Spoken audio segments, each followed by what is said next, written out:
I was driving for hours before I saw the sign. A battered green rectangle clung to two rusted metal poles, barely lit by my headlights. It read, "Welcome to Barrow, Montana, Pop 682. Except someone had scratched out the population count. There was no turnoff, no shoulder. Just a sudden narrowing of the highway as the trees bent inward like they were whispering to each other. I slowed down instinctively. Something about the darkness here was thicker. I felt like I had just driven into an unopened room. The kind you don't notice until you realize it's been quiet too long. I was on assignment. I photographed forgotten towns and abandoned places for an online magazine, the kind that survives on ads for ghost tours and true crime merch. Barrow had come up in a thread about strange American towns with no online presence. No social media. No Google Maps data. The only photo anyone had ever posted was a grainy shot of a courthouse and a wide gravel street. That was enough for my editor to send me. I arrived in Barrow at 2:13 a.m. The town was silent. There were buildings, square, old-fashioned, some made of brick, some of wood. They looked like set pieces from a Western movie that had never been released. And they were strangely well kept. No graffiti, no broken windows, no signs of people, either. I parked near what looked like a post office. The only light in the town came from a single flickering street lamp, casting a warm orange cone onto the cracked asphalt. That's when I noticed something that didn't register at first. None of the buildings had doors. I don't mean they had closed doors or locked doors. I mean there were no door frames. Just flat walls. Some had stoops. Some had porches. But no doors. I walked up to what must have been a general store. Big windows. Old painted lettering that read, Barrow Mercantile. I circled the whole thing. No entrance. Not even a boarded-up doorway. I checked another building. No door. Another. Same. They all had windows, many curtained from the inside. Some even had flower boxes under them, like someone was tending to them. But again, no doors. I felt the first bite of real fear then. And then I heard something. Footsteps. Deliberate. Pacing slowly on pavement. Coming from the edge of town, back toward the sign. I turned and saw him. A man, maybe in his 60s, wearing a long, dark coat. He had a limp, not dramatic, just uneven. His face was pale, lined. But it was his eyes that froze me. Not because of fear, but because of recognition. He was the same man I'd seen standing in the photo online. Same coat, same limp, same dead expression. "Excuse me." I called out, more out of instinct than sense. He stopped, his head tilted.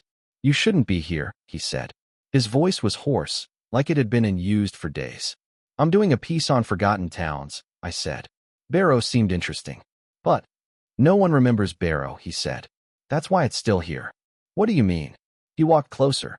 His eyes flicked to the buildings around us. "Do you see any doors?" I nodded stiffly. "They're not gone," he said. "They're just closed." I tried to laugh. "Pretty sure that means they're gone." "No," he said, shaking his head. "They're closed from the other side." I stared at him. And then he said, "Did you pass the tree with the face?" That caught me off guard. "What?" He nodded toward the road I came in on. "The tree. About 3 miles back. Carved into it. A mouth open wide. You passed it, didn't you?" I had. I'd assumed it was a prank, some bored kid with a pocket knife. "That's the mouth," he said. "The only way in. You should have turned back." I was about to press him, but he raised a hand. "You're going to hear knocking." That stopped me. "Don't answer it," he said. "Don't ever answer it. It doesn't matter where you are. Doesn't matter what time. If you open anything, even a glove compartment, while it knocks, it'll count." "Count what?" "You'll see." And then he turned around and began limping away. I stood frozen for a few seconds before I snapped a photo of him. But when I looked at the preview on my screen, he wasn't there. Just an empty road. No footprints. No shadow. Nothing. I didn't sleep that night. I stayed in my car. I locked the doors, even though the man's words echoed in my head. "Don't answer it." I kept my eyes on the streetlight. It flickered, then went out around 3:17 a.m. After that, the town disappeared into blackness. I must have nodded off sometime around dawn. When I woke, the sun was rising, and the town looked different. There were footprints all around my car. Hundreds of them. And none of them were mine. I stepped out of the car slowly, scanning the road. The footprints circled my vehicle, not just once, but many times. Some small, some large. A few barefoot. A few with deep, irregular treads that didn't look human. None of them matched the worn soles of my hiking boots. I bent down, trying to find a trail leading away. But there wasn't one. The print started around my car and ended there. No beginning. No exit. Just me, in the middle. I wanted to leave. Get back on the road, drive out of Barrow, and pretend this whole trip had never happened. But I couldn't shake what the man said the night before. Don't answer it. What the hell had he meant? I didn't want to find out. So I got in the car, locked the doors again, just in case, and started the engine. It wouldn't turn over. Not even a cough. Just silence. My phone had no signal. Not even one bar. My emergency battery pack showed no service. The GPS couldn't find my location anymore.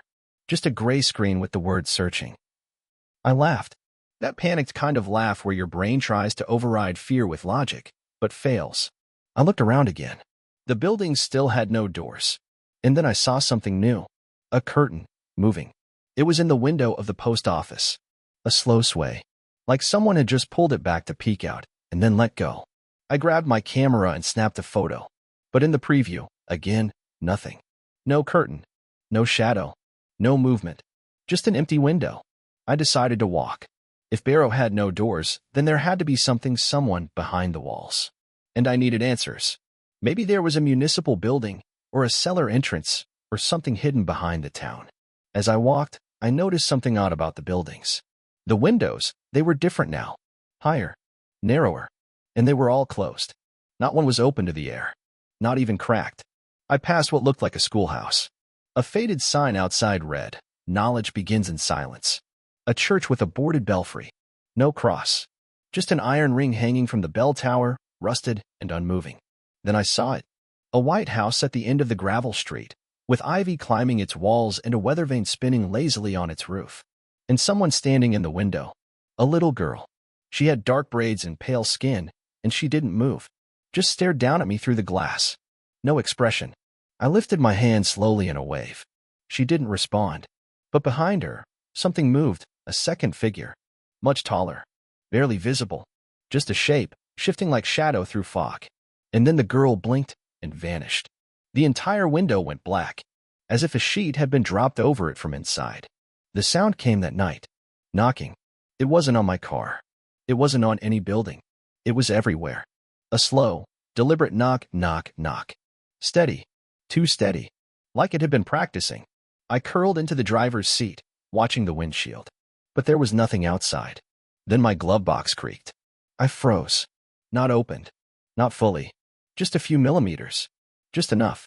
The knock came again. Louder. My fingers itched to shut the glove box. But I didn't move. I remembered the man's words. If you open anything, even a glove compartment, while it knocks, it'll count. I waited. And eventually, the knocking stopped. The next morning, the air was thicker. There was a scent I hadn't noticed before. Like old paper and wet copper. It clung to everything. My clothes. My skin. My breath. And now, the buildings had changed again. This time, they had keyholes. No doors. No frames. Just keyholes. I checked the post office first. Right in the center of the wall, about chest height, a bronze-rimmed keyhole with blackened edges. No handle. No seams. Just an opening, as if the building was pretending. Each building had one now. Some at eye level. Some too low to reach. I tried peering into one. It was darker than it should have been. Too dark. I couldn't even make out the inside wall. Just void. I backed away. That's when I saw it again. The girl. Same house. Same window. Only this time, she wasn't alone. Standing behind her, closer now, was the shape. Taller than the ceiling, it bent to avoid hitting the top of the frame. It was watching me. And as I stared back, I realized the girl's mouth was moving. She was saying something, but I couldn't hear it. She pressed a hand against the window. And when she pulled it away, something was written in fog on the glass. "You're inside." I ran. I didn't know where, just away from the girl, away from that thing. I passed the mercantile, the schoolhouse, the dead church. And then I saw a building I hadn't noticed before. The library. Its name was etched into stone, Barrow Public Archives. It had no windows. Just a single keyhole, surrounded by hundreds of small etchings, tiny symbols carved into the wall, like tally marks. Thousands of them. A sign above read, "Knowledge must not be forgotten." And there was something else below it. A metal box embedded into the wall, with a small label. Dropbox, do not knock. I stood in front of it, breathing heavily. And then, without touching a thing, I heard it again. Knock, knock, knock. The knocking wouldn't stop. It echoed from behind the library wall, not loud, not frantic, but constant, like a heartbeat that wasn't mine. I stared at the Dropbox. The label still glared back at me. Do not knock. So I didn't. Instead, I whispered, "Who's in there?" No answer. But the knocking grew slower, more deliberate. Knock, knock, knock. And then I noticed something new. The keyhole beside the Dropbox, it was pulsing. Not visually, but I could feel it. Like it radiated pressure, a soft tug behind my eyes. Like something on the other side was leaning closer. I stepped back. That's when I heard the voice. A woman's voice, hoarse and distant, as if it was trapped in layers of cloth and concrete. "You shouldn't be here." I spun around. Nothing. The street was empty. "I know you're lost," it said again. "But you're not the first." The voice wasn't in the air. It was in my head. Not like a thought, but a whisper nestled between my own. Like a memory someone else left behind. I backed away slowly, clutching my camera, though at this point, I wasn't even sure why I still had it. It hadn't captured a single thing. And I noticed something else now. There were people. Watching. Faces in windows. Eyes behind curtains. Shadows peeking through cracks. All unmoving. All silent. I counted 12 different faces. All different. Men. Women. Children. None of them blinked. None of them looked away. Just watching. I ran again. Back to my car, still dead. I kicked the tire in frustration and screamed into the silence. That's when a new sound broke through. A bell. It rang once. Clear. Distant. From the direction of the belfry I'd seen earlier, the boarded-up church. The bell rang again. 3 times. Then 4. And then, all around me, the keyholes began to glow. Each one emitted a faint amber light, like old lanterns lit behind the walls. And the knocking started again. Everywhere. Knock, knock, knock. Overlapping. Dissonant. Like different hands, different rhythms. Some frantic. Some calm. Some impossibly slow, like a knock that took 10 full seconds to land. The buildings were alive now. I pressed myself against my car, unsure what to do, when something inside my pocket began to vibrate. My phone. I yanked it out. Still no service. But something had changed. A new app had appeared on the home screen. I hadn't installed anything. I hadn't even unlocked the phone. It was called Listen. Just that. No icon. Just white text on black. I opened it. There was no interface, only a black screen and the words. Speak to be heard. But do not ask for entry. I swallowed hard. Who are you? I whispered. The screen pulsed. Then a voice came back, my own, but warped, slowed, like a degraded cassette. You came through the mouth. You must exit through the mouth. I closed the app. My skin felt wrong, tight, like it didn't fit right on my bones. And then I saw something worse than all of it. At the end of the street, walking toward me, were 3 people. I recognized the first instantly. The man in the coat. The same one from the photo, the one who'd warned me not to answer. He was flanked by 2 others. A teenage boy in a hospital gown, and a woman in a blood-stained wedding dress. All 3 walked in perfect unison. All 3 with eyes fixed on me. I ducked behind my car, heart thudding. When I peeked up again, they were gone. Vanished. Not turned. Not slowed. Gone. I stayed in the car that night again. I didn't sleep. Every few minutes, something knocked. Sometimes on the hood. Sometimes behind my headrest. Once, somehow, from under the seat. I didn't move. I didn't open anything. I just waited. At exactly 3 a.m., my radio turned on by itself. Static. Then a voice, female, crisp, not like the whispers. This is a public warning. Barrow remains sealed. Do not seek the doors. They are not for you. Then silence. No more static. No more knocking. Just stillness. I fell asleep without meaning to. When I woke, the glove box was wide open. I didn't touch it. I didn't look inside. I just got out, shut it gently, and stepped away. The buildings were different again. This time, the keyholes were gone. But now, each wall bore something else, a handprint. Charred into the wood or brick, black and burned. Some small, some huge, and some with 6 fingers. I turned and headed back to the main road. I didn't care if the car didn't work. I would walk. I would crawl if I had to. But the sign was gone. The one that had said, "Welcome to Barrow." All that remained was the rusted poles. And scrawled into the dirt below, drawn in some kind of oily sit, were the words, "Now you're a window too." I walked. No direction. No plan. I just walked. Barrow was no longer a town. It was a maze that moved behind your back. Every time I turned a corner, something had changed. A building gone. A new alley. A street that folded into itself like a glitch in space. I passed a diner I hadn't seen before. Its sign was missing letters, flickering with pale blue neon. Underscore underscore underscore oh you can't leave. I didn't stop. The windows were mirrored now. Not glass, not reflective mirrored. I looked at one and didn't see myself. I saw a version of me I didn't recognize. Same face, same clothes, but he was smiling. I wasn't. He raised a hand and waved at me, slowly, and then turned and walked away. But the mirror didn't reflect that, it stayed frozen with the version of me still watching. By midday, I was dehydrated, starving, and nearly blind from the bright, cloudy sky that never changed. That's when I saw the train tracks. They cut through the edge of town and disappeared into the woods. Overgrown and warped with time, but still intact. Like someone had taken care of them just enough. There was a sign nailed to the nearest pole. "Train comes at sunset. Don't board if you're knocked." What the hell did that mean? I waited by the tracks for hours. Nothing happened. But the trees whispered. They rustled without wind. The branches didn't move, only the leaves. And sometimes I could swear I saw shapes darting just out of sight, beyond the brush. By dusk, a faint rumble touched the air. It wasn't loud. It was low, like thunder underwater. Then a light, faint, yellow, coming through the fog. The train. It looked old, not vintage, but tired. The kind of train that had forgotten its name. Its cars were dull steel, windowless. The engine coughed dark smoke like it was dying but too stubborn to quit. It didn't stop. It slowed. The side of one car had words carved crudely into it. "One way back. No forgiveness." I hesitated. My hand gripped the rail. And then I heard it again. Knock. Right behind me. I didn't turn around. Another knock. Slower. I remembered the rule. Don't answer it. Don't open anything. If you knock, it counts.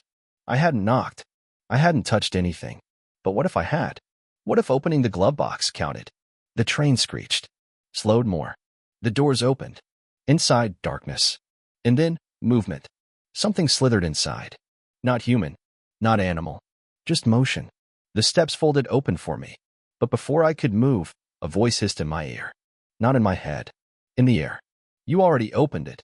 This isn't your way out." I backed away from the train. The doors closed. The engine let out a low howl. And it vanished into the fog. That night, the town changed again. Now it had lights. Every window was glowing from inside. A pale yellow hue. Warm, inviting. The streets were clean. Freshly swept. The flower boxes were full, blooming with white lilies. And I saw people. Walking. Smiling. They weren't ghosts. They weren't monsters. Just people. But all wrong. Their movements were too fluid. Their eyes too still. They didn't blink. I followed one, a woman in a red coat, as she walked up to a house, touched the wall where a door should have been, and melted through it. The wall swallowed her without a ripple.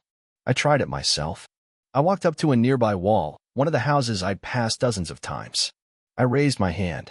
Touched it. Solid. No give. No warmth. It was like stone. But I could feel it, the pressure of something on the other side pressing back. Waiting. Watching. Around midnight, I returned to the library. The drop box was gone. In its place was a plaque. "The last entry has been sealed." I ran my fingers over the letters. They were warm. Behind me, I heard the steps again, slow, uneven, deliberate. The man in the coat. He stood at the edge of the road, holding something. A mirror. Small, hand-sized, with a cracked corner. He didn't speak. Just held it toward me. I took it. My reflection stared back. It was me. But not today me. It was me from before I arrived in Barrow. Before the sleepless nights. Before the knocking. Before the mouth in the tree. And then, my reflection blinked. But I didn't. My reflection grinned. And whispered. "Now you're open." I dropped the mirror.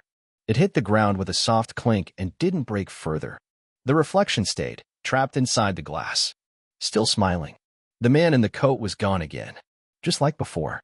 And I finally understood what he meant when he said, "They're closed from the other side." The doors weren't missing. They weren't destroyed. They were watching. I didn't sleep. I couldn't. Because now I heard the knocking inside my own head. Not like a sound. More like a pulse behind the eyes. Knock. Knock. Knock. And every time it came, something in the world changed. A street curved the wrong way. A building blinked out of existence. People I passed, or things dressed as people, whispered in languages I'd never heard, but somehow understood. They weren't speaking to me. They were speaking about me. By morning, I had stopped checking my phone. The battery was at 17%, but the screen had been replaced by a single phrase. She knows now. That was it. No app. No home button. No controls. Just that phrase, glowing white on black. The next time I saw the girl, she was in the middle of the street. No more window. No more house. Just her. Barefoot. Wearing a dress with muddy hems. Her eyes were pale, no pupils now, just smooth like glass. She held out her hand. And in it, a key. Old. Iron. Shaped like a root, twisted and gnarled. I didn't ask questions. I didn't speak. I took the key. And the second I did, I heard the door. Somewhere deep beneath the town, something clicked. Something massive and old. Something that had been shut for centuries, was now unlocked. And Barrow noticed. The wind changed. The buildings began to groan, their surfaces rippling like skin over bone. The sky darkened, not with clouds, but with shapes. Towering outlines that didn't belong in any human geometry. They loomed overhead, stretching across the sky, and the world turned the color of bruised fruit. And then the earth began to knock. Loud. From below. The ground beneath my feet shook with each impact. Boom. Boom. The townsfolk, if you could call them that, stopped moving. They tilted their heads upward in unison. And smiled. I ran. I didn't know where I was going. Only that I had to leave. I followed the train tracks back to where they'd entered the forest. I didn't care about the warnings anymore. My mind felt like it was splintering. The trees thinned. The air sharpened. And there, just beyond the tree line, I saw it. The tree with the mouth. Exactly as he'd said. A wide, human-shaped mouth carved deep into the bark, now oozing dark sap like drool. Its lips were curled into an unnatural grin. And it was open. Inside, nothing. Just darkness. The kind of darkness that breathes. I didn't think. I stepped into it. And everything shifted. Not like falling. Not like teleporting. More like being rewritten. For a second, I saw myself from outside. Standing in the street in Barrow. I wasn't moving. I wasn't breathing. I was just a part of the town now. And then it was gone. I woke up in my car. Engine off. Doors locked. Parked on the side of an empty highway. My camera was beside me. Phone at 3%. Sun rising. And for a few moments, everything seemed normal. Until I looked up at the rearview mirror. And saw myself. But I wasn't blinking. I wasn't breathing. Just smiling. I turned to check the back seat. No one there. I opened the doors slowly. No knocking. No buildings. Just pine trees and morning fog. I stepped out. Stretched. And then I looked down. There, on the side of the road, nailed into a crooked post, was a sign. Welcome to Barrow, Pop 683. And beneath it, scratched into the metal. We all knock eventually.